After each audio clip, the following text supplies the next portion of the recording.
নারীদের সম্পর্কে একটা গুরুত্বপূর্ণ তথ্য কি জানেন? যে আপনি তাকে যা বলবেন সে আস্তে আস্তে তাই হতে থাকবে। কি বিশ্বাস হচ্ছে না? এই যেমন ধরেন আপনি তাকে বললেন যে তুমি দেখতে কিন্তু ভারী মিষ্টি, তখন সে পরিপাটি হয়ে নিজেকে আরো গুছিয়ে রাখা শুরু করবে। আপনি যদি তাকে ভালো বলেন সে আরো ভালো হতে থাকবে। আপনি যদি বলেন যে তোমার মনের মধ্যে অনেক মায়া, ভালোর জন্য তুমি নিমেষেই যে কোনো কিছু কুরবানি দিতে পারো, তখনও সে সেটা রপ্ত করতে শুরু করবে।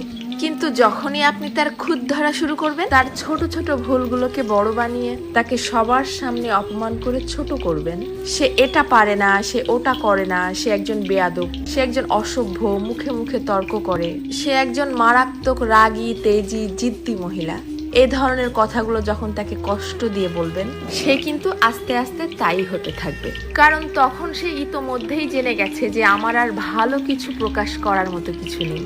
সবার সামনে যেহেতু আমি খারাপ হয়েই গেছি, তো আরো খারাপ হয়ে যাই। তখন আর সে কোনোভাবেই কারোর সামনে নিজেকে সঠিক প্রমাণ করার প্রয়োজনীয়তা অনুভব করবে না। সে ধরেই নিবে যে কেউ আমাকে ভালো বললে ভালো, আর না বললে আরো ভালো। কে বুঝলো বা বুঝলো না এটা নিয়ে আর মাথায় ঘামাবে না। এটুকু তার ঠিকই বোধগম্য হয়ে যাবে।